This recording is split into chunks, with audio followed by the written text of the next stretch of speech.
Hello, Star Wars and Ahsoka fans. Welcome to another episode of the Star Bros podcast. I am joined, as always, by my bro host, Jan Solo. And I'm joined by my bro host, Ben Skywalker. Look at me just like getting down to business, like no small chat. Like, let's Nope. just do this thing. We've got so Yep. much to go through, but it has been like 3 weeks. So I do want to ask, hmm how you been, man? I'm What you good. been I've up to? I- I've I've been all over the place, and part of the You have. delay in getting this episode out was because I was unavailable because we were traveling, and That's we went right. we went to the UK for a week. Yeah. How was that? It was terrific. Y- You Got to tweeted out a picture of a road, a very specific road I remember related to Star Wars. n- Wasn't it? no, Didn't wasn't it a road? it was a road, but it had nothing to do with Star Wars. And I think I made the point to say pick unrelated. Oh, were you just in, like, Ewan McGregor's hometown? Was that what it was? I wasn't too far from there. Oh, And what was actually, it? the name of the road was Butts Wind, Uh, and that's in St Andrews, Scotland. For anybody who wants to visit Butts Wind one day, but cool Ewan McGregor story. So we weren't too far from where he grew up in a town called Crieff, Scotland, okay. and we had a guy driving us around who was super cool. His name was Steve. Hi, Steve. I'm sure he's not listening. Hey, Steve. But Steve was saying, I asked him if he'd ever driven around any celebrities, and I got right down to it. And I said, "Have you ever driven around any Star Wars celebrities?" And he said, "No, but we're not too far from where Ewan McGregor grew up, and I've Oh, met I him." thought you were I thought you were about to say, "Well, you are now." No, no, Anyways, no. And I have a funny story about that too. okay. Um, so he said, we're not too far away from where he grew up, from where he was born. And we drove through the town and actually spent a night in the town where he was born. And he mentioned that he'd met him a few times, and I was like, that's pretty cool. Like, how'd you meet him? Like, I'm assuming that not everybody in Scotland knows each other. And he said he knows the brother of a guy who was in a movie with him in the 90s before he was a big international superstar, and like they'd hung out together a few times. And he said that he continues to be a very lovely, down to earth guy. But he said he's also met his brother. Have you heard of his brother? Mm-mm. His brother is a fighter pilot in the Royal Air Force, and he goes by OB2. I like And that. and he said his brother is a very confident guy. We'll say that. Just my brother is Ewan and I'm OP2. Yeah, Interesting. Okay. yeah. Well, at least you know now that you're only 4 degrees removed from Ewan McGregor? Getting closer. 3? 4? How would you count that? 3? I, Let's say I would 3. count that one. Yeah. Okay. We'll do your 1? math. Is that just 1? Uh, no, I'm just I'm making it a little bit closer than it really is. But on another note, Jess and I were sitting outside in Edinburgh, Scotland, in this neighborhood called the Grassmarket neighborhood, which is basically like a little town square, and it's cool. There's cafes and pastry shops and whatever else, and like there's a ton of benches and people just kind of hang out and people watch. And a girl was walking by and she had her AirPods in and she was cracking up. And I said, "Oh, I bet she's listening to the Star Bros." And just thought that was funny because she didn't agree. I mean, I don't either, but Cool. but it's a funny story. I like Yeah. it. Yeah. And you can always hope. You always We can wish. always hope. But we had a terrific time. The weather was really nice. Travel was good. You know how they always tell you not. They have this warning when you get on the plane of you can't smoke in a bathroom, you can't vape. We Yep. have Yeah. sensors. Mhm. So Jess and I actually came back on separate flights, and somebody smoked in the bathroom on her flight, and she said alarms and red blinking lights go off all over the plane. Oh my gosh. And she said she was terrified. And then the captain came on over the speaker and said, we know you're smoking in the bathroom, and uh, we're going to come and collect your lighter and your cigarettes and whatever else. And just a reminder, everybody else, you can't do this. And so it actually happens. Wow. Yeah, That's crazy. yeah.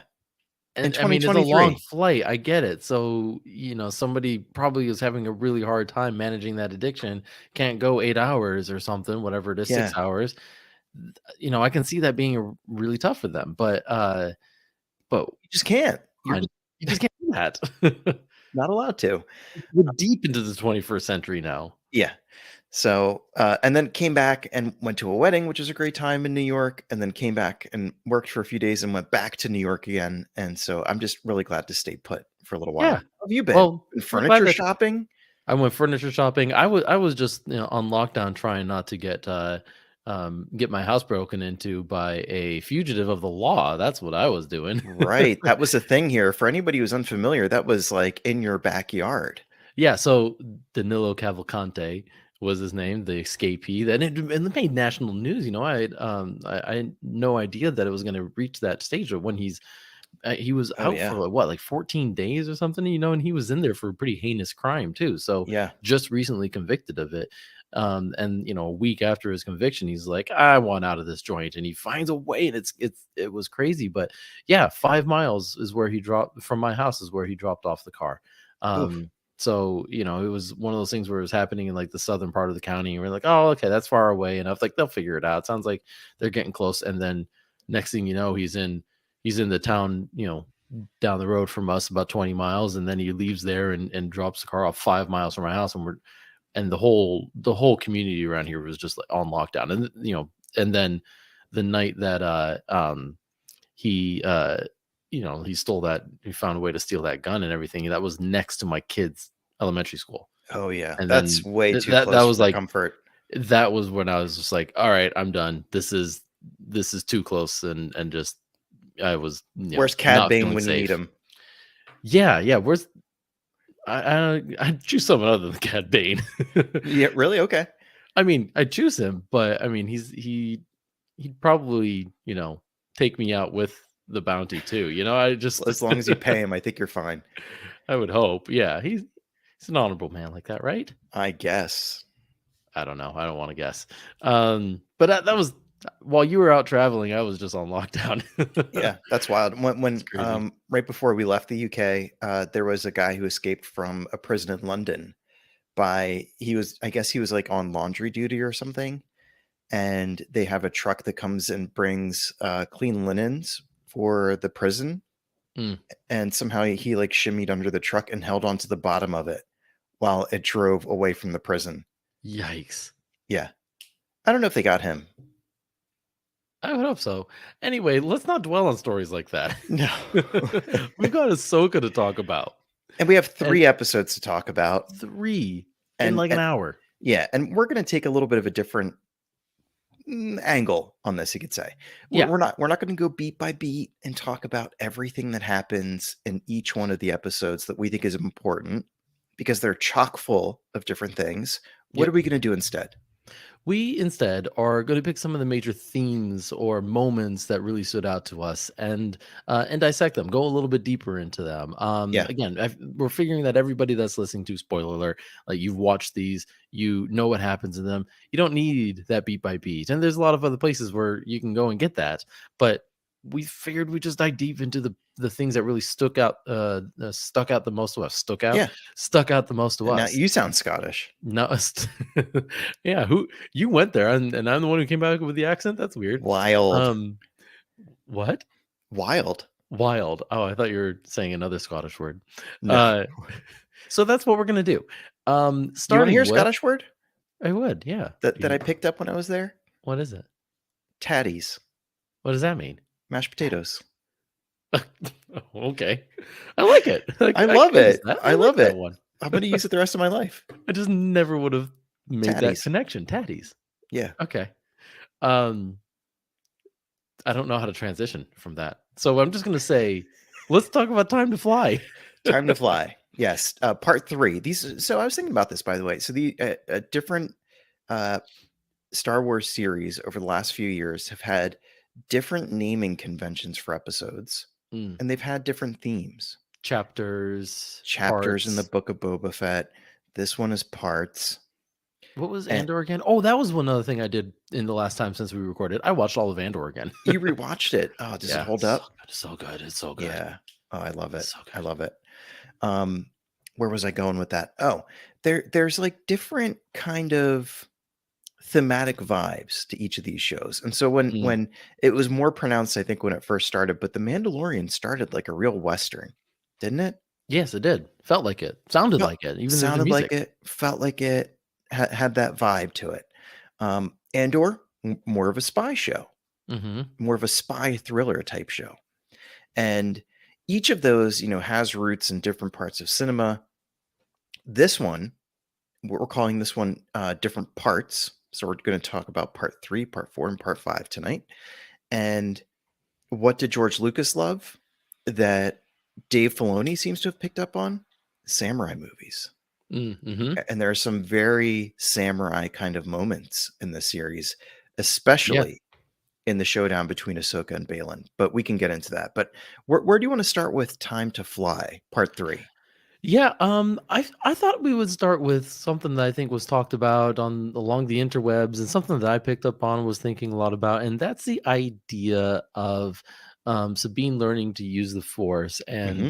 who is capable of wielding it. Hmm. And getting back to that, I feel like age old question amongst the fandom: can anyone wield the Force? Is anyone able to learn it? Is it something I could pick up if it Hmm. were possible? I would love to, but they address that, and they kind of go back and forth a little bit on it. But I don't feel like we landed in a great place with it, even within the fandom. I think there is some split opinions on it. Hmm. Opinions of just like, no, not anyone can learn it, or else it's not special, or else the Jedi aren't special. Um, but as I rewatched this, I dissected it a little bit more, and particularly liked a few things. One, um, I liked how, first of all, Sabine seems to be looking for a quick way to learn it, and the whole part where she had the blind shield down, which was a great callback to episode 4, Yeah. um, or the blast shield, or whatever it was called.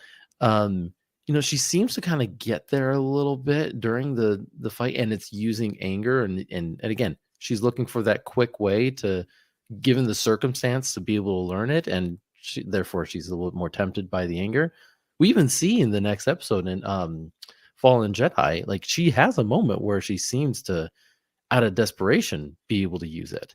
Yeah. Uh, but but I guess I'm going to pause here before I get to my dissection of the Ahsoka conversation, and just get your reaction to this idea of, anyone being able to wield the Force, and again, Ahsoka explaining, like, yeah, talent is a factor, but Hmm. she doesn't seem to lose hope in Sabine be able to learn something from it. Yeah, and I don't think she would waste her time. I don't think she's overly optimistic though. But Mm, to step back a little bit, I think one of the things that Filoni does here is goes back to something that George Lucas has been saying since the beginning and has been saying all throughout the history of since there's been Star Wars and people have been asking him about it, which is that the Force is part of everything. It's yeah. part of Yep. people who are not force sensitive and part of people who are equally. And so I think he started playing with that idea of Sabine being able to maybe access it because it is universal. It's going through all living things. I kind of think of it as maybe it's like aptitude to play a difficult musical instrument. Like it just seems like some people are born being able to pick up any instrument and learning how to play it. And some people are, at a point where they can become world class at it and really express themselves with it in a way that very few other people can. Yeah, But but to say, like, the only one who can ever play the drums is the 3-year-old prodigy that picked up drumsticks and was able to play Wipeout on it from day one. right, and then therefore, and then the other drummers came by and stole him from his parents and raised him somewhere else as an apprentice drummer. But Um, nobody else is allowed to even touch a drumstick from that moment yeah, on. I yeah, don't know no, why I picked the drums, but I'm just going with your analogy. no, I like that. So I think maybe Sabine, with some training and with some focus and with the right teaching, and patience from Ahsoka, like maybe she can tap into it in some way, and maybe Ahsoka sees something that she thinks makes it worthwhile. But also to me, like in those scenes, I think I noticed something that comes out a little bit more in part 5, which is like Ahsoka seems kind of down and frustrated and things feel like a long shot. Like, are they going to find Ezra again? Uh, Yeah. is she going to sort of find her place and her mission and her cause in a way where she might be successful. Like she just seems like a little bit down, and this might be something that's giving her hope more so than some other things in her life right now. Yeah. Yeah. I But I what think do you think? Could you potentially be kidnapped from your parents and become a Jedi one day? well, no, and I think Ahsoka's proven that you don't have to. She admits that talent is a factor, but she almost doesn't want to admit it. She wants to believe that it's possible that it isn't the deciding factor, that anybody can learn it. And then I think the key is in the conversation that she has with Hu Yang right after that, where Hu Yang's kind of being a stickler in this episode and reminding her of the Jedi standards, and says like she's not an acceptable candidate, and Ahsoka's quick to point out by their standards. Yang responds and Yeah, says, "Yeah, it's standards that were set over a millennia. Like these were right. things that we learned."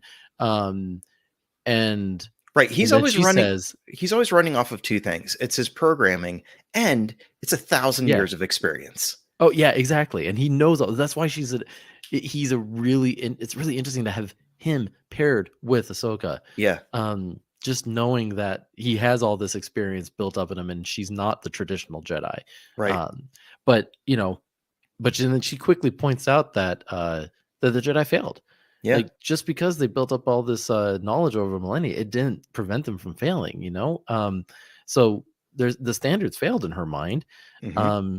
I think this is Filoni's way of using Ahsoka too to challenge our preconceived notions, not just of the Force, but of the Jedi themselves. Yeah. And so it stoked a little bit of debate within the fandom, and I'm all here for it. It made me a little bit more open minded to Sabine learning the Force. At first, I was like, I don't know, like don't just make it so that anybody can, or like shove that in there. Like I'm fine if she was, but it didn't feel like it was progressing towards that. Yeah.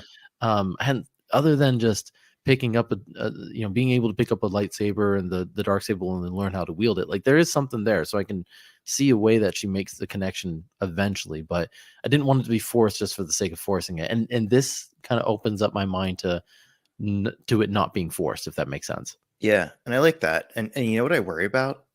I worry about on their adventure, Balin picking up her teaching. mm. Could Mm. happen. You never know. I don't know. Yeah, because she is giving into some of that anger and Yeah. frustration. So he's And probably gonna be like, "It's okay." maybe Balin goes, well, I can work with this. Huh. Yeah, maybe he gets a little Palpatine like, and like, you could be a better replacement for Shin, and just upgrades. Yeah. And it'll keep Shin sharp to have somebody to compete with. So who knows how he thinks? Hmm. We have our theories, but you Well, never know. he wants power. I can say that. He's an interesting guy because he's not. So I was reading about this a little bit as we were prepping for the episode. He played it. And forgive me, I forget the actor's name, but he played it in a way where he didn't want him to be he didn't want him to be evil. He wanted him Yeah, to be a principled character whose principles conflict with the good guys, but he's not out purely for evil. yeah, I would agree. I literally just had I searched him beforehand, so I was trying to see if I could remind myself of his name Ray before. Ray Stevenson. Stevenson. Oh, dang it, we got it at the same time. Um, anyway, what were we talking about with Balin? We were just talking about how wouldn't it be wild if he picked up Sabine's training while they're Yeah, on their yeah, journey? it's possible. I mean, he seemed to be very I don't know, we're getting a little bit into the next episode of the bit, but again, we don't follow the rules here. Nope. I called that out for him too. I was like, his delivery of that character is so spot on, and like Yeah. it makes it even more tragedy every time you watch his performance to know that we won't be able to get a double take of this. Yeah. Um, we'll find out if we even will, if he makes it through the season. But I just keep thinking like how great of an adversary he is, but also how I don't really buy into him as an adversary. There's a line that he And says in the next episode in Fallen Jedi where he says, For me, it's to serve a greater good." yeah. He does not see himself the villain. He does not come across as somebody easily that sounds or looks like a villain, other than his lightsaber is kind of tinted closer to red than blue. Right, right. That's usually a good sign. Yeah, two reflections on Balin, thinking back to other movies and other media. One of them, if you've ever seen The Usual Suspects, at the end of it, there's a really good line. And this is not a spoiler, but the movie came out in 1997 or something, so it's out there if you want to watch it. At the end of it, the narrator talking about the great villain in the movie says something to the effect of, the greatest trick that the devil pulled was convincing people that he didn't exist. Hmm, And another one, interesting. yeah, yeah, and that's a little bit Balin, right? That's If a you're little bit. if you reflect on it a little bit, um, it's he's not coming across as a purely evil character, and so then therefore, like Sabine in a situation where he's telling her to trust him is maybe a little bit more susceptible to that than if he was just blatantly evil. Um, and then the other one is Mr. Glass Mm, in the epic movie Unbreakable yeah. by M. Night Shyamalan. Mr. Glass is committing all kinds of atrocities in the name of making a superhero reveal himself to counter the atrocities. Like he's trying to bring a superhero into the world Hmm. by harming people. Yeah. So these are like twisted morals, twisted logics. And I wonder if Balin's got his own set of twisted principles and morals and things like that. Well, I think, and again, we're still learning a lot about his character, but I think, I mean, we know that he knew Anakin now. We Yeah. know that he is aware of Ahsoka and her past. We don't know exactly who he is or how he got there, Nope. but we know, and Hu Yang, we know Hu Yang knows him, Yeah. which means that he grew up a Padawan.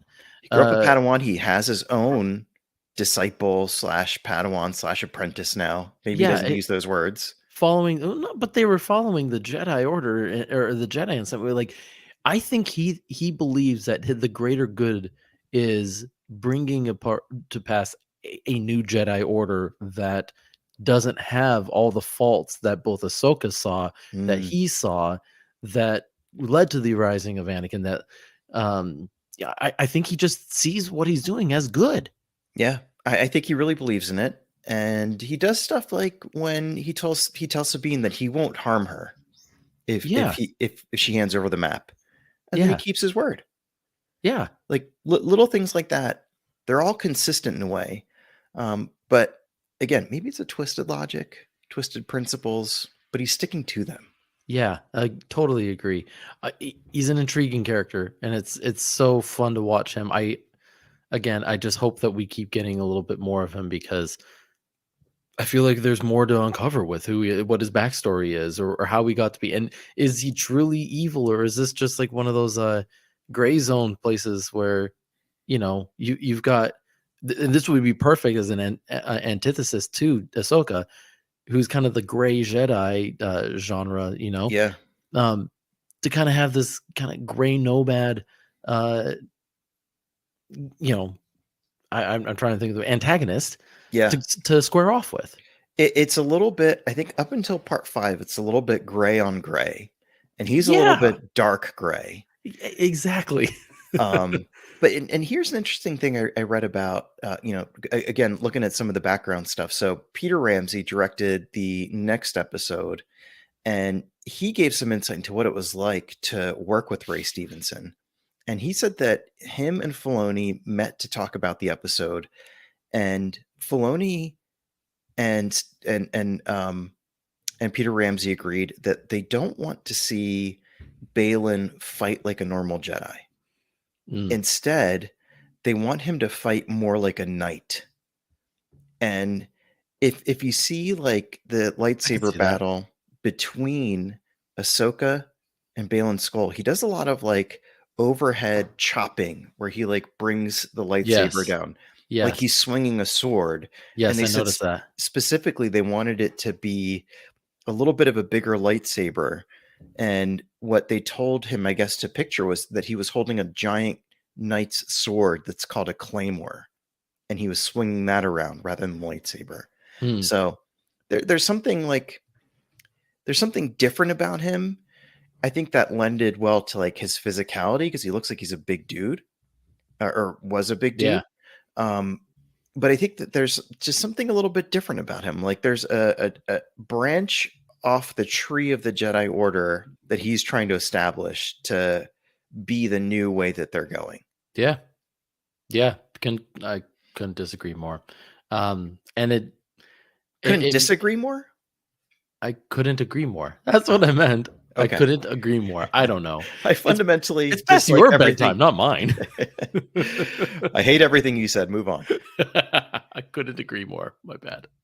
Um, I can't. But is there anything else with Time to Fly though that we want to talk? Because we're kind of bleeding into the next Yeah, episode a little bit. real quick, maybe just a couple things to touch on Yeah. because in our pre-show, which is what Ben and I don't record before we start recording, we were Thank talking goodness, because about. you burped really loudly in this one. You did. Stop trying to blame me. As I drink my aha. Uh-huh. Okay. Let's Uh-huh. get Uh-huh. Please, let's be serious. This is a very serious show. What are we thinking about here? One of the things that also stood out to me from Time to Fly was Hera's conversation with the committee Yes. That was my other when one. she has to approach them, make her pitch to say, hey, there's this connection here with what we saw at the shipyards and potentially the return of Grand Admiral Thrawn. And I want your buy-in, Mr. and Mrs. Committee members, to go and make sure that that doesn't happen to our fragile new republic. Mhm. And they're not buying it. And one of the digs that I really like in that conversation, and part of it is like they're bureaucratic, they don't have enough resources, they're skeptical, they're thinking, hey, aren't you just trying to go and find Ezra? Yeah. And she has a really rough comeback for Senator, I think Ziono is how you say his name. Yeah, yeah. And she calls him out and says, like, didn't you just sit back and see who would come out on top? Yeah.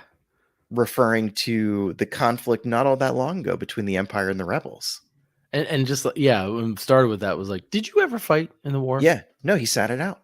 And he was like very clear, like, I know where you're going this, and you're gonna one up me, and I'm gonna say no. I'm just sit back and Yep. take it and hope that somebody else comes and saves my back. Yeah.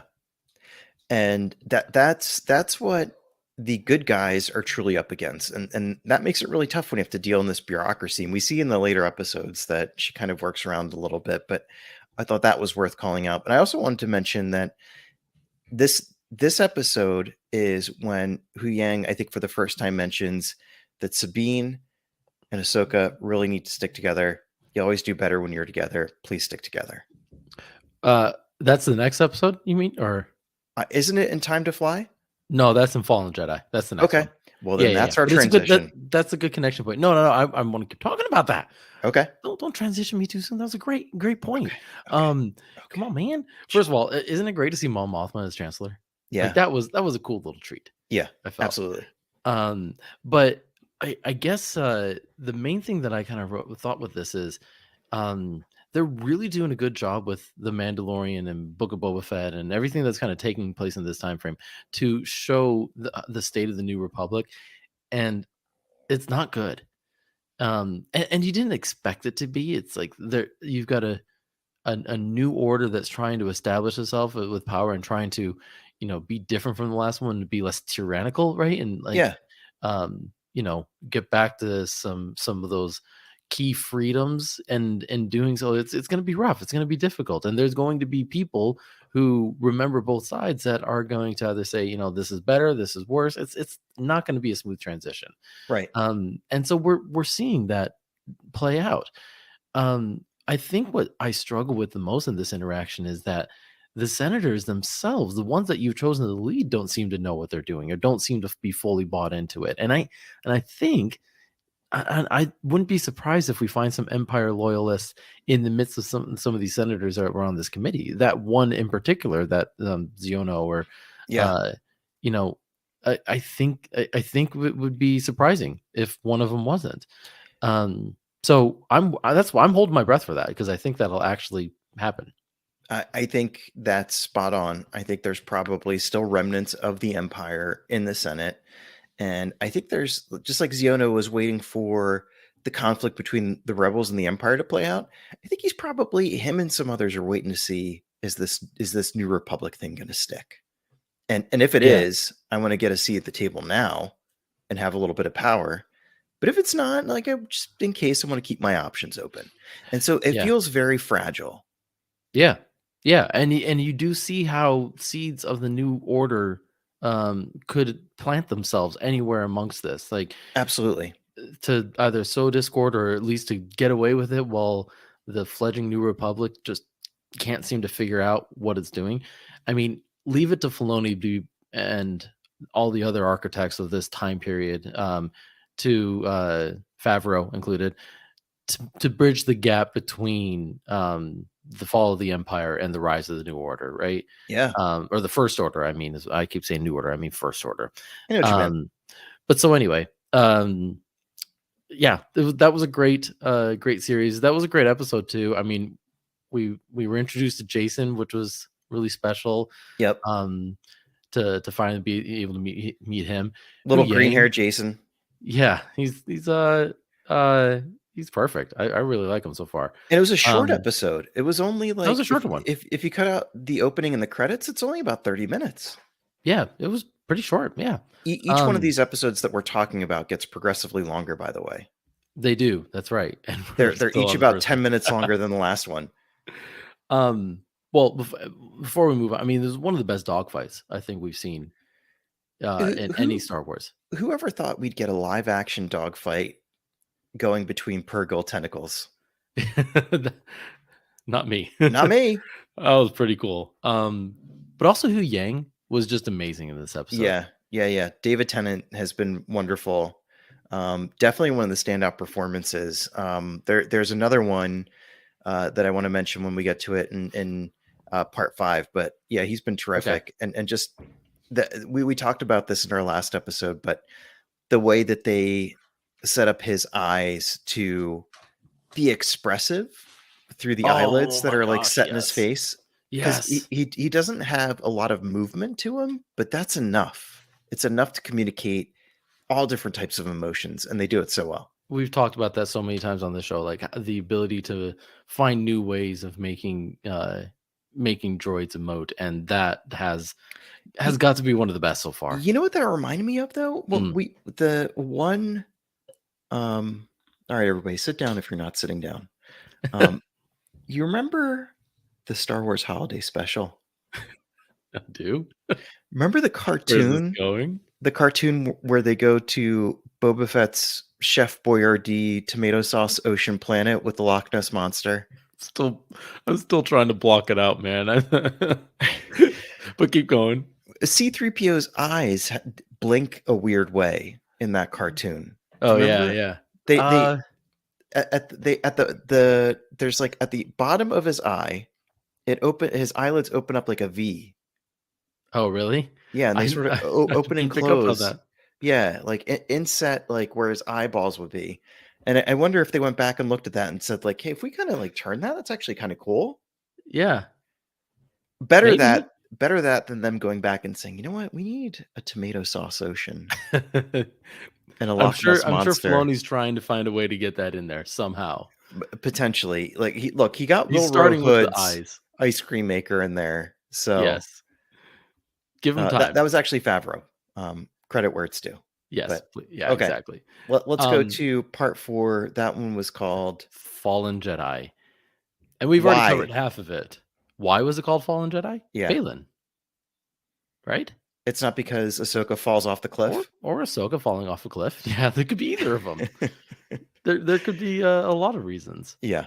Or based on who is the last person, the last face that we see in this episode.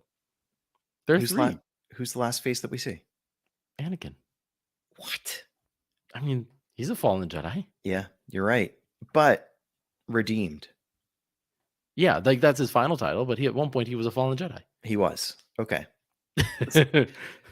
So I already mentioned that Peter Ramsey, Oscar winner Peter Ramsey, directed this episode, and has spoken to the media about it. One of the things that I thought he said that one of the things that I know that he said that I thought was really interesting was Filoni sent him the script, and here's what he said back.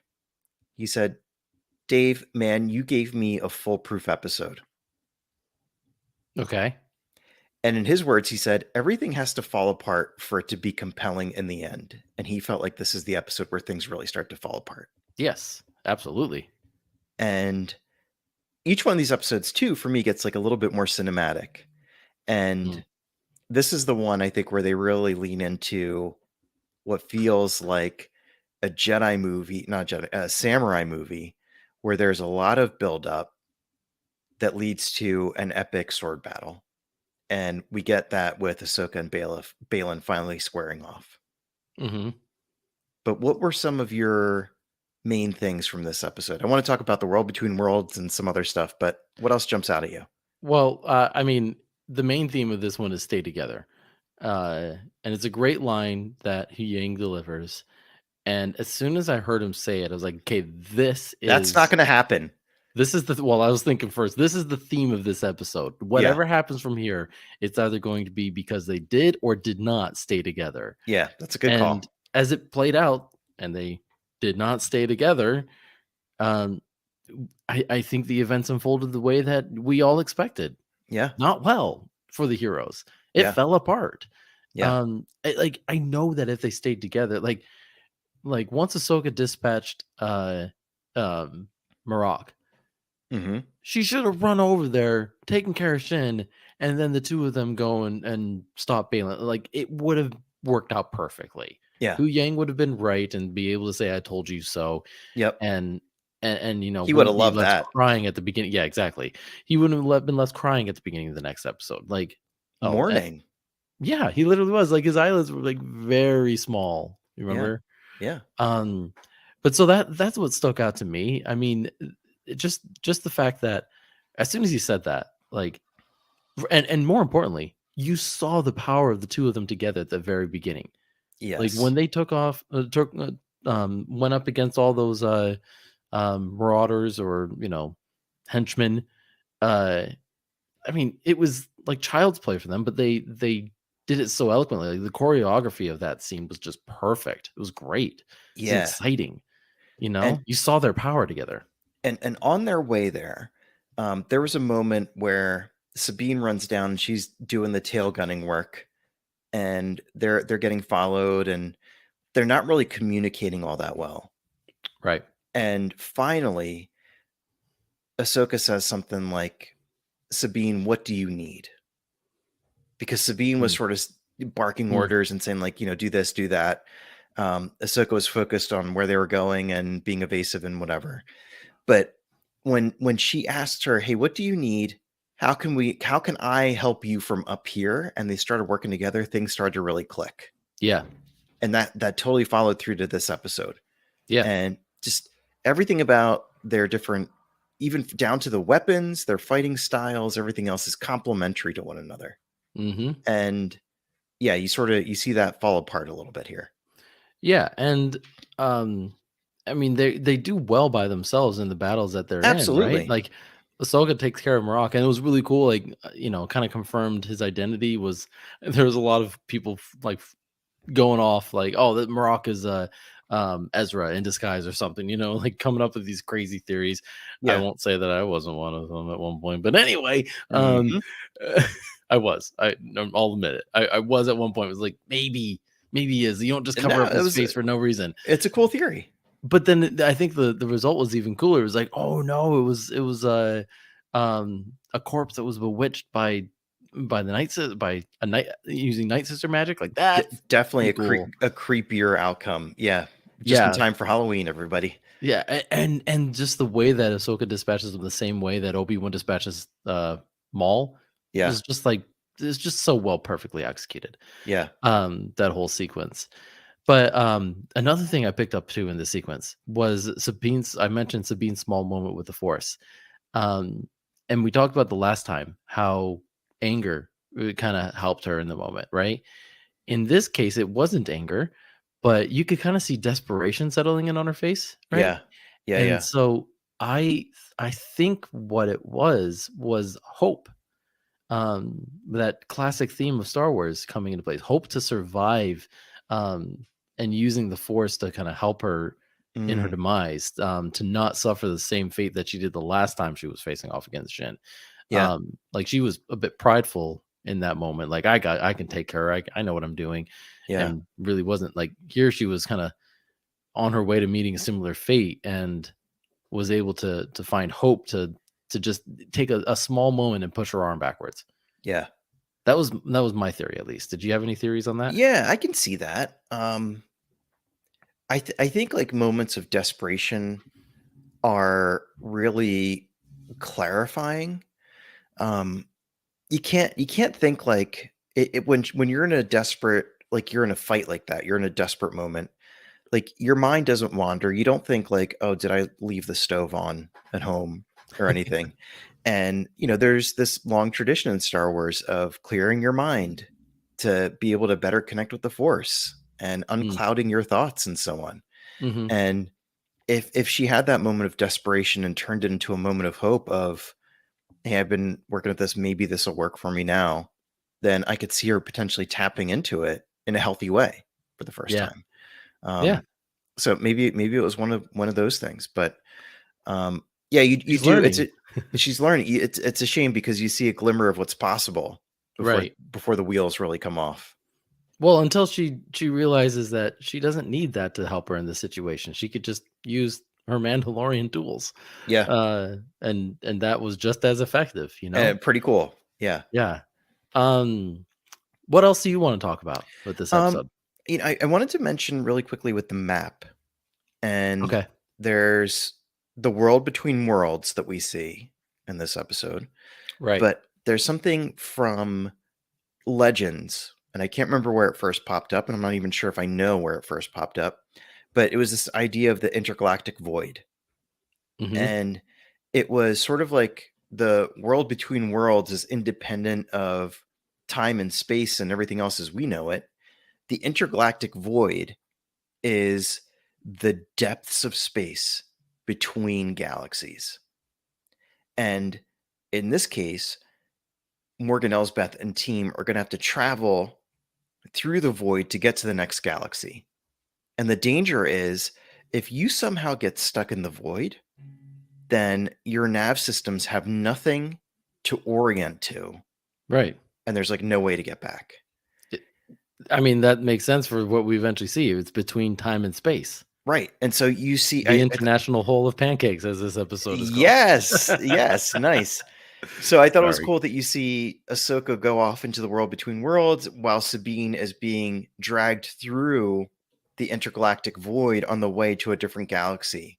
And for a moment there, like these two complementary heroes are in complementary intergalactic, what's it called, intergalactic house of pancakes, A hole intergalactic of hole of pancakes. pancakes. Yeah, Yeah. they're No, both in their own IHOPs. interdimensional, I think. Interdimensional hole of pancakes. Yeah, they're both in a different type of IHOP in a different type of situation. If you listen to this podcast and you still haven't seen The Good Place right now to get that reference by now, I don't know what else to do for you to convince you to see the show. So or, anyway, or that's my sidebar. I'm done. if you listen to this podcast and you skipped ahead because you thought maybe we were still doing in the news and you just put it on and you heard us talking about the interdimensional hole of pancakes, I won't blame you for being totally lost. Yeah, exactly.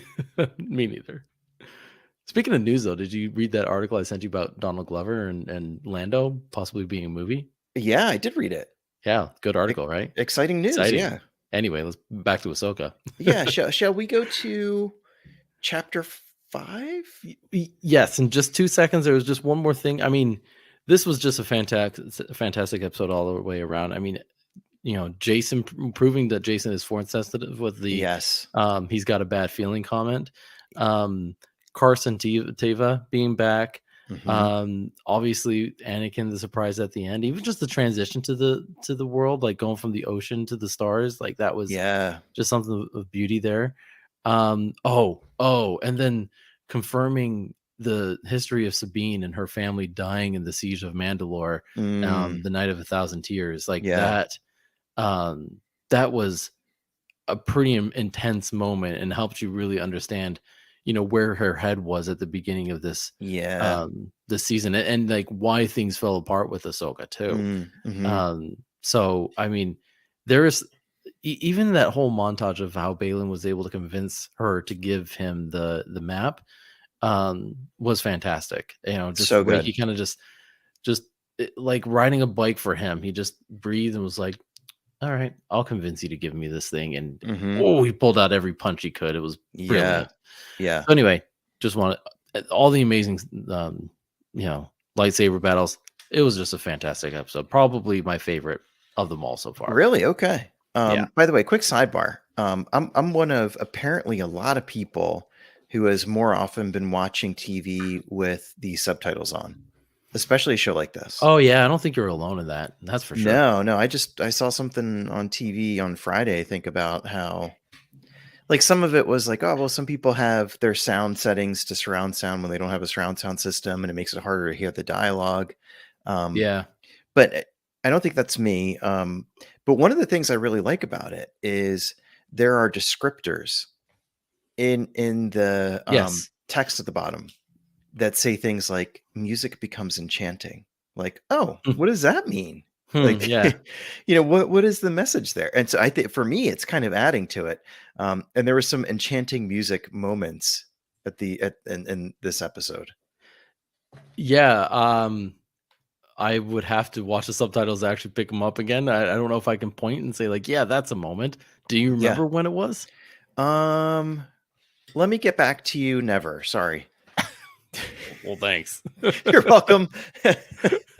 Basically, what you're saying is, if you want to figure it out, go watch it yourself with the subtitles. Well, it's funny you say that because when we watched this most recent episode and there's a big lesson in it, I remember messaging you and I was like, I don't know that I got the lesson, and you were like, "Well, watch it again." Oh, Cool. did I say that? Yeah, yeah. That curtly too? I could find the message. You chatted me something like, "Well, you just need to watch it again." Okay.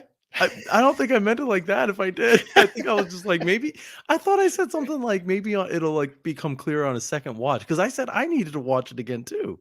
All right, I'll go back and look when I go back and see what enchanting music I'm played. I'm Most recent pulling it episode. up while we're talking, and figure this out to see I if I think should what you feel wrote guilty or was, not. Well, I think you need to watch it again, you dummy." Probably that sounds more like me. Um, One more thing with this episode, Okay. and then we actually will move on. Um, saw a lot of debate on Sabine's decision to give it back to her. Basically, like, did she cause the downfall of the New Republic in that moment right there?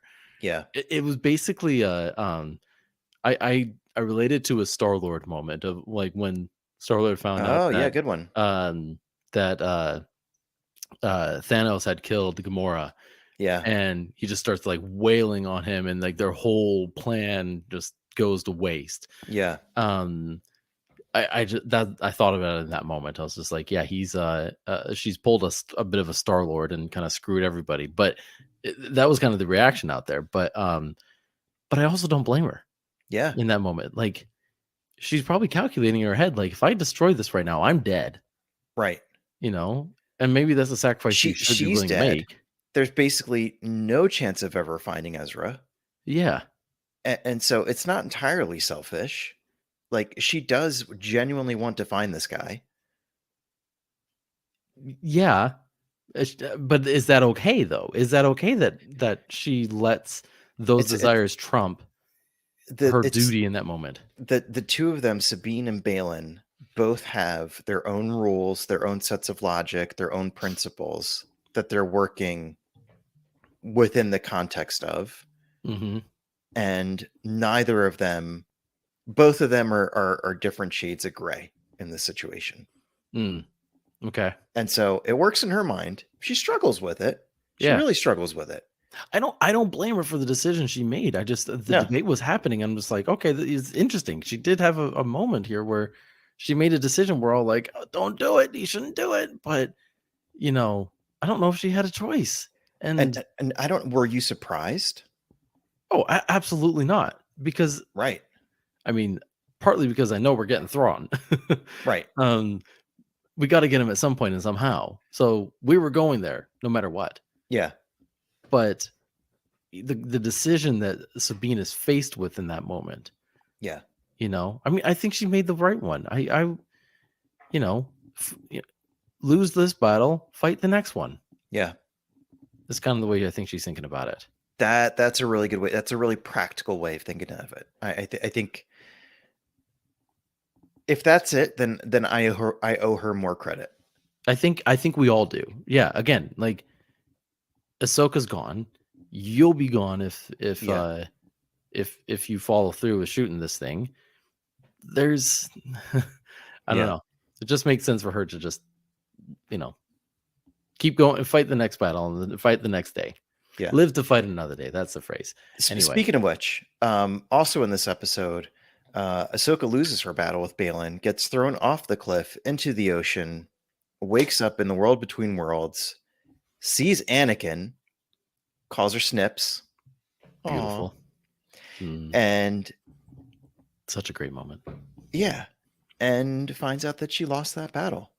Mm-hmm. And by the way, another behind the scenes thing real quick, but then we can transition into part 5. Okay. Peter Ramsey said that, they shot the whole thing. He said that Did you Hayden have a conversation with him over the weekend or something? I did. You've been pulling out a lot of good things with Peter. I did. I hid in his closet. He came home from work. He said, "Who are you?" And I said, "Look, I have 50 or so questions, and then I'll leave." Just kidding. I don't know where he lives, and I'm not going to try to find out. He did an interview. Okay, he did an interview, and I read it. And he said that he worked with Hayden. He was a delight. He said that he was just really into it. He said he handed over all the footage, and he said it came back from editing, and they had de-aged Hayden Christensen. Mm-hmm. And he said that was never discussed, and he didn't know that was coming. Oh, yeah, interesting. Yeah, but I would imagine that they discussed that in the prior or for the next episode. Yeah. So, they must have at some point. But so he said he was sort of speculating because apparently he hasn't seen the other scripts and where the story's going or whatever. Right. And he said, that might be more important than just sort of like making him be a certain age that he was when he was like little Ahsoka's Jedi Master. There might be more to that, but he said he's not sure. I think there was. I think let's get to it now. All the places that they went to and the memory specifically that Ahsoka has of him is mostly during the Clone Wars. So it makes sense to bring that version of him back.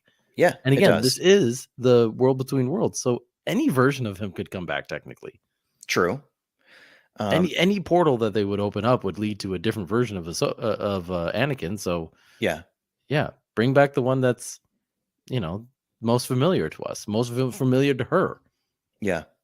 Anyway, can I point something out about not about the lesson, but about Ahsoka? You're shaking your head no, but I'm just going to go with it.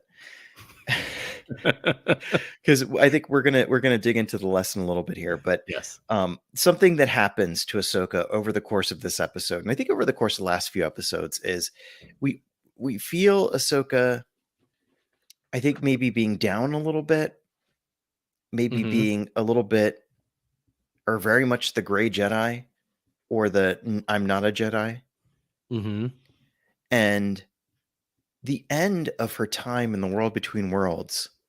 She goes back into the water, and then she emerges from the water. And then when she awakens on her ship, she goes from wearing a gray outfit to being wrapped in a white robe. Interesting, right? Mm-hmm. First of all, it gave them. It's interesting to think about some of that in terms of I'll go there for a second, but like in terms of like Christianity, right? Going into water and coming back out and then being white, and the idea of it being like cleansing, right? It's like a baptism. It's like a baptism, and it's kind of what this is, right? Yeah. Old Ahsoka sort of being died. Reborn. Yeah. I think so, and we'll get to that in more ways than one, actually. But and it's really interesting that you picked up on that. I think that's part of the reason why when she wakes up and she asks Hu Yang, "How long have I been out?"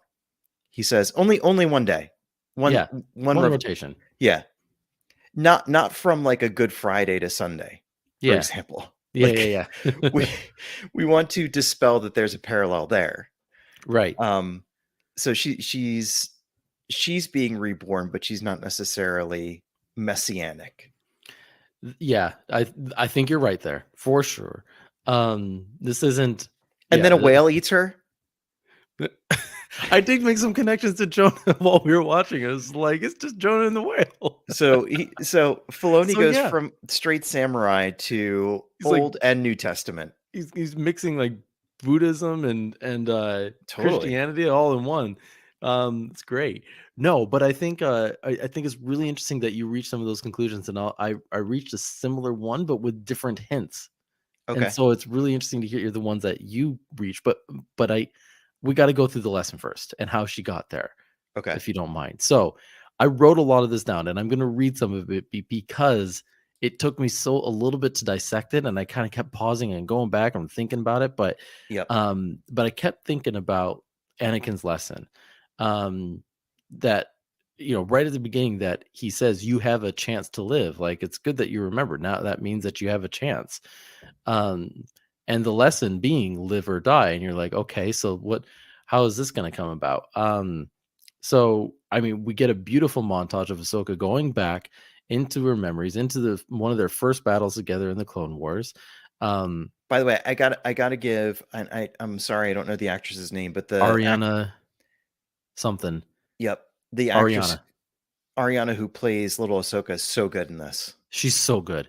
And I just watched Barbie Nails it. this weekend, and apparently she's in that one too. So I'm like, No I just had a way. weekend full of watching her. It was No way. it was Okay, it was cool. weird. And then she's also, as you sent me the thing for Gamora in Yeah. 2018. Like And she was great in that. she was great in that too. Like awesome. Love it. Maybe she grows up and plays Gamora now that we won't get Zoe Saldana. I'd be okay with that. Yeah. I'd be okay with that. Recast her. Awesome. Anyway, no, so yeah, she was fantastic, and that was a great surprise to anybody. I feel like this was just a love letter to anybody who's into the both animated series, Clone Wars It and took Rebels. you right back into it. You get to see Rex, you get to see little snips running around, all that good Yeah, stuff. yeah. But I think we're starting to get a little bit of the lesson in there. First of all, like in her going back to the Clone Wars times, we see she relives a little bit of the uh challenges that she's facing with where she is. And so I wrote it down. I said the lesson is this: when war comes, you can't run from it. It is it's natural to want to, but it always comes and finds you anyway. So you only have one choice: to fight, to survive, or die. I mean, Mm. I hate to relate it to recent events and existing events, but think about the war in Ukraine right now. Yeah, Like, that's a fair parallel. and everything that we were kind of going through as we thought through like another war being on hand, and like none of these people wanted that, but they don't have a choice. It's at their doorstep. Their Yeah. only choice is to fight or die Yeah. and try to survive. And that's, I think, what Ahsoka's being faced with. Like she went through her whole entire training at a young age idealizing what it meant to be a Jedi, Yeah. and it came through folklore, through textbooks. Like she had this view of what it was, and she was one of the most gifted at the time, but she was gifted in the way of being a soldier. And so they pulled her out of that idealized world and thrust her into the Clone Wars. Yeah. Tough place for a child, and so she just naturally always wanted to run from that. And that really came across for me. So I rewatched this episode today, and I think something that like really like hit me was when you see little Ahsoka running through the Clone Wars, it does sting a little bit. Like you feel for her as a kid in a Yeah, battlefield with like yeah, explosions and clones who are injured, and she's holding the hand of one of them, and she's a kid running through the battlefield. Like yeah. that's got to be traumatizing in a way. Like that's really got to shake your foundation while you're like in the process of idolizing you, Anakin and the Jedi Order and so on. But I actually I took the lesson a little bit differently. I Well, I'm not done, but keep going. no. I took your advice and I rewatched the episode like you told me to. And no, but keep going, and then I'll tell you why you're wrong. No, you can interject here. I'll finish up in a second. I was just making sure you knew that I wasn't done. Got it. Okay. So one of the things that I thought was really important was at the very end, after we kind of go through all the flashbacks and we end up back in the world. Uh-oh. I lost Jan. I'm back. Here I am. Sorry. What happened there? Weird. So we go through the flashbacks. We end up in the world between worlds again at the very end, where you see Anakin coming out and he's sort of flashing between Anakin and being Darth Vader. Oh, so beautiful. And sabers clash again. And there's all this frustration and anger and just all these bad vibes building up, and his eyes sort of transpose onto Ahsoka's eyes, and her eyes turn red for a moment. Did you pick up on that? I didn't. No. And she sort of makes a choice when she has the opportunity to overpower him to throw her saber off the side. And then he sort of cools off a little bit, and then her eyes go back to a normal color, and so do his. Hmm. And so I think the lesson was a couple of parts. I think you're right that it was kind of, hey, the war's at your doorstep, and you have a choice here. And giving in is death, and fighting gives you a chance to live. But the other crossroads that she was at was, different types of giving in, and some of them lead to the dark side. Yeah. And you might go that way if you don't have a commitment to the hope, the light, the stuff on the good side. So I picked up on a very similar thing, and I'm glad I let you keep going with that, because that's exactly where I was going. That she sees the signs of the path that she's on. Then it's a double-edged sword. On one side, Mm-hmm. she dies. She doesn't Mhm. fight and she dies. Yeah. On the other side, she loses everything good in her while fighting and ends up on the other side. So either way, it's an unfavorable outcome. And it kind of rings back to that line that Balin said, that and it's hinted at here a little bit when I think they talk about legacy, and Balin says, like, your legacy with Anakin is one of the same: death and destruction.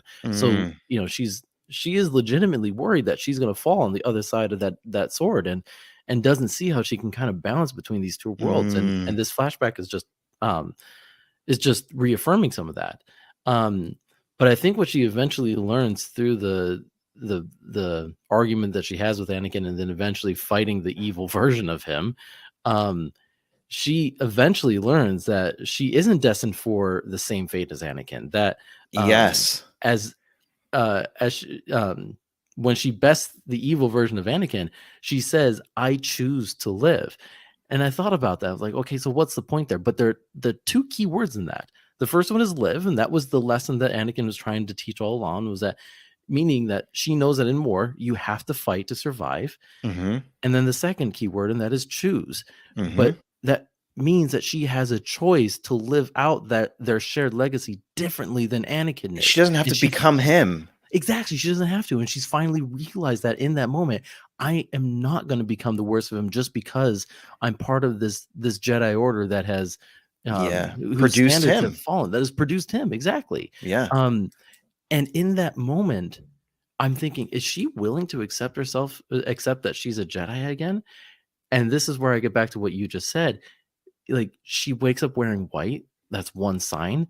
Mm-hmm. My other sign is a little bit deeper than that. You had to think. If you missed it, I don't blame you. But when she was talking to Jason, or talking to Hera, or needed to talk to Hera, and Hera was saying, Jason, go into the ship real quick or something. Jason's like, I've seen a lot of starships. Is it how she refers to it? She goes, a Jedi starship? Uh-huh. Um, She's nicer when she comes back too. She's smiling. She pats Hu yeah. Yang on the shoulder. She's a little bit more attentive to Jason too, and realizing, oh, I wrote down, Yeah, she gets down on his level. yeah, I think Jason's going to become Ahsoka's real Padawan. Oh. I think it's setting it up, because they mentioned in this at one point, she says something like, "Am I going to have to teach my Padawan nothing but how to be a soldier?" Yeah. I was like, "Oh, Jason's going to be the Padawan." By the way, I got my phone out and I found the text messages. What did I say? So at 7:36 p.m., I said, I Wait, didn't what really. day did it? What day? I forget what day. I think I watched it Wednesday. The record needs to be made clear. What day? No, just kidding. I wrote, I didn't really get what the lesson was, to be honest. 7:36 p.m. 8:07 p.m. Sounds like you need to watch it again to get the lesson then. Ha. See, I said hot. I was laughing. I was You're right. joking. That took the edge off. And then It's you just wrote, my snarky attitude. it was one of those deep, thought-provoking ones. I wouldn't expect you to get it. I'm just kidding. You didn't write that. I did not say You that. didn't write that. I think I would have said that takes a second watch to get or something. Or You just sent a bunch of clown emojis and that's wrote, not true. I don't "You're even a know how to say smooth it. brain." Smooth brain. You're a Jason Mendoza, not a Jason Sindula. And on that note, folks, Uh, I, but either way, I, I'm taking this lesson as being so profoundly impactful to Ahsoka, where I think she's going to take the mantle of Jedi again. I think wow. I, Okay. th- I think she walked away from it for the right reasons. She walked away from it because she didn't want to go down the same path as Anakin. She was afraid of it. She never wanted to fight, and she was done fighting, especially when she Ooh. that the Jedi Order that she was fighting with. I mean, those are some of my favorite Clone Wars episodes, like those where she's being turned on by that Jedi Order she's Yeah. fighting for. She's lost all faith in it at this point, and is still plagued by that in her life. She's still running her, Yeah. and I think that's the point: is that she's not Oh man. the people. She's still running from this, and this has taught her, you know, you can be a Jedi and redefine some of those standards. It'll take the lessons that Yeah. you've learned and build it back up. And you know what? It feels like a leap. And it feels like a leap of faith. And one of the things that I really liked in the close of this episode That's is another good place reference, by the way. what's that? It's actually a leap to faith. Mm, Anyway, keep going. mhm. So they find the Purrgil, and the plan becomes that they're gonna put her ship in a Purrgil's mouth, and they're gonna travel across the galaxy to a potentially a different galaxy to see if they can track down Ezra, rescue Sabine, etc. Yeah. And Hu Yang asks her basically like, "How do you know that that's where we're going?" And she doesn't. Yeah. And she says something like, "We could go anywhere. Anywhere is better than nowhere." But she's smiling and she's at peace with it in a way where, to me, it was like, so she's found comfort and trust in the Force again. Yeah. She's found some alignment with the Force and where it may be guiding her that maybe she felt disconnected from for a long time. Like Yeah. the Force was this thing that she could use and trust to a certain degree, but I don't think she really let it drive her destiny or her fate. Like she rejected that, it felt like. Yeah. And now she's sort of giving it back over to say, "Hey, I'm one with the Force again, so to speak. I'm plugged back in, and I just trust that this is going to take me where I need to go." Yeah. And that feels like a big shift. And she couldn't be more at peace with it. Yeah. I mean, it's kind of a sign that this experience, this lesson has been altering for her, right? Yeah, Um, absolutely. and by the way, and I love Anakin's way of closing that out. It was like, there's still hope. I think was the Yeah, key word to use again for you yeah, yet. Um, and then he's gone, you know? And so getting back to your point, like this has profoundly changed her. yeah, And it makes me want to go rewatch kind of the way she was being portrayed in the first couple episodes, because she was just just felt so disconnected from Sabine, yes. from everything, and Just everyone was kind of kind of like like, burnt out and like really just, yeah, yeah, distant.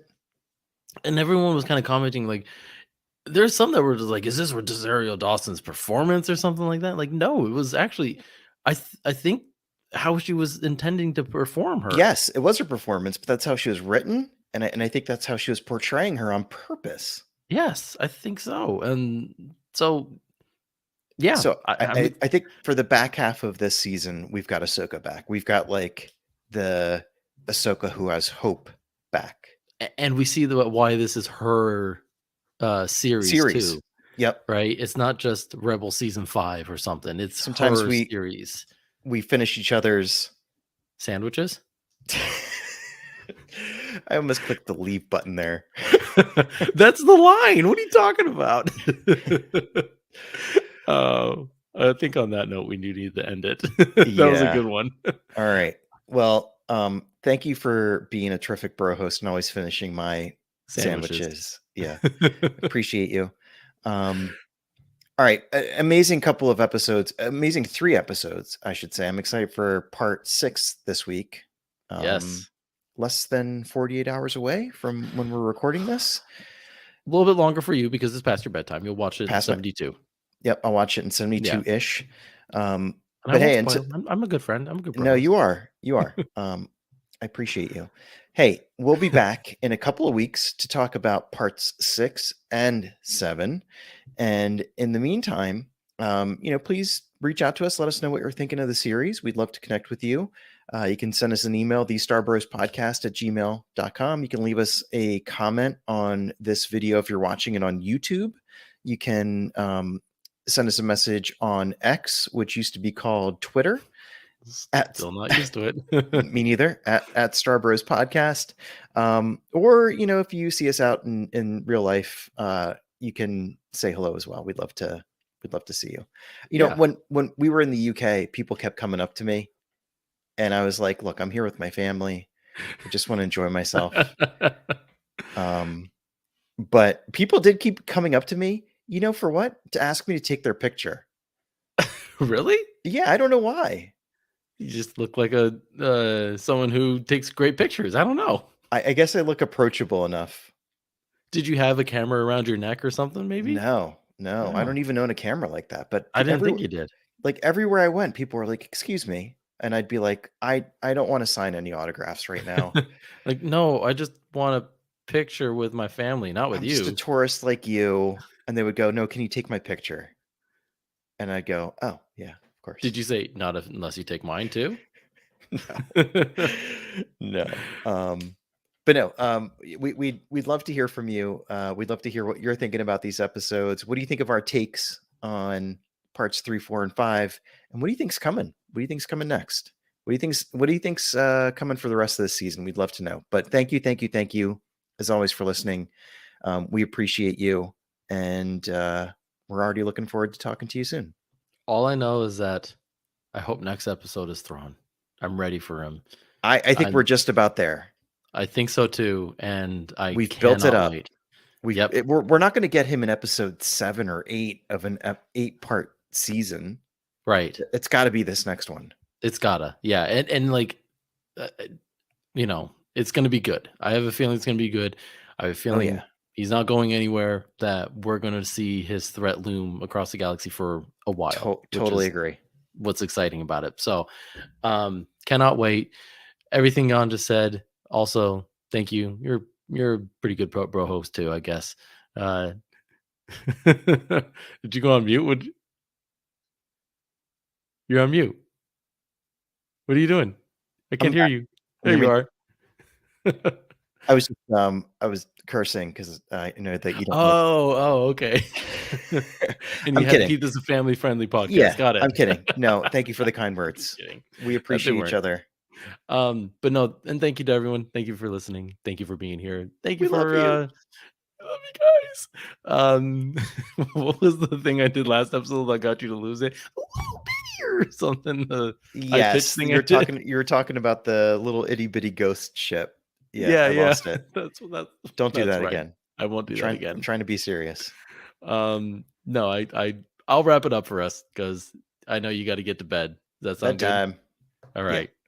Yeah. How do we go out? You know what we do. Oh yeah, we're 77 episodes into this. I know. It's a wrap. No claps? Ouch. Yeah. Feelings hurt. Ow. Whatever. No.